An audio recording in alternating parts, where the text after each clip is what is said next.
এয়া মোৰ পিছত আপোনালোকে দেখা পাই আছে এক বিশাল আকাৰৰ পৃথিৱী। ই আকাৰত প্ৰায় 51 কোটি বৰ্গ কিলোমিটাৰ।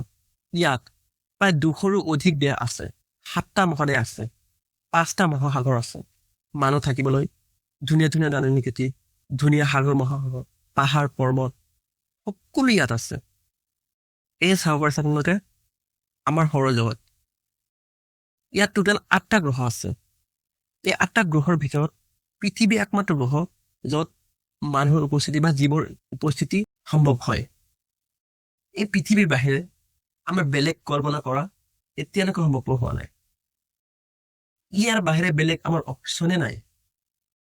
এই পৃথিৱীখন সৃষ্টিকৰ্তাই আমাৰ কাৰণে ইমান পৰিপাটিকৈ ধুনীয়াকৈ হৈ যোৱাৰ পিছতো আমাৰ মাজত কাজিয়া লাগিয়ে থাকে বা দ্বন্দ্ব হৈয়ে আছে।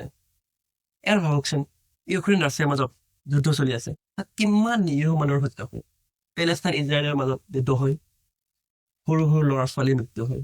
এইবিলাক আমি কেতিয়াবা ভাবিছোনে? সৃষ্টিকৰ্তাই পৃথিৱীক আমাক কিবা নহয় কিবা এটা উদ্দেশ্যত পঠাইছে। হয়তো নিশ্চয় মানুহক মাৰিবলৈ পঠোৱা নাই, কিন্তু আমাৰ নিজৰ স্বাৰ্থৰ কাৰণে আমি কি কৰ মানুহক মাৰিবলৈ দ্বিধাবোধ কৰা। আমাৰ ভাৰতবৰ্ষত হিন্দু মুছলিম সদায় হৈয়ে আছে। ইয়াত আমি কি পাই আছো এবাৰ ভাবিছেনে? ৰজাই কাজিয়া লগাই দি আছে, আমি আমাৰ মাজতে আমি যুদ্ধ কৰি আছো। মানুহে ইয়াৰ পৰা বাহিৰ কৰি লৈ যায়। এবাৰ ভাবকচোন, পৃথিৱীৰ বাহিৰে বেলেগ আৰু ক'ত এনেকুৱা ৰাস্তা আছে য'ত মানুহে তাত যাই থাকিব পাৰিব? আমাৰ জীৱন মাত্ৰ 2 দিনীয়া। এই 2 দিনীয়া জীৱনত আমি নিৰাপদে থাকিব নোৱাৰো নেকি? আমি এই মুহূৰ্তত আছো বা 1 ছেকেণ্ড পিছত আমি নাথাকিব পাৰো। কিন্তু কি সংখ্যা ইমান যে মানুহৰ মাজত এটাৰ পিছত এটাক লৈ লাগিয়ে আছে? ভাল বেয়া সকলোৰে মাজত আছে। সেই বেয়াটোক টাৰ্গেট নকৰি, বেয়া লগত ভালকো আমি টাৰ্গেট কৰি নিজৰ মাজত নিজে কাজিয়া কৰি আছো। আমি মানুহ হয়, আমি মানুহৰ কাম কৰি আছো। আমাৰ নিজেই ভাবি চাওকচোন, এই আমাৰ অসমৰ হিয়াৰ আমঠু জুবিন দা।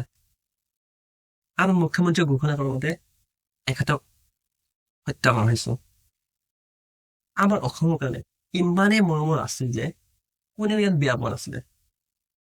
আমি সকলোৱে জানো জুবিন দা সহজ সৰল এজন ভাল মনৰ মানুহ, তথাপিও তাক হত্যা কৰিলে। কি ঠিক আছে যে মোক বা আপোনাক বেলেগ কোনোবাই কালি মাৰি নেপেলাব? এবাৰ অতীত কালৰ পৰা হওকচোন, ইংৰাজসকলে আমাৰ ইণ্ডিয়াত কিমান শোষণ কৰিছিলে। এসময়ত সিহঁতে যাব লগা হৈছিলে। ক্ষমতা চিৰস্থায়ী নাথাকে, বেছি দিনৰ কথা নহয়।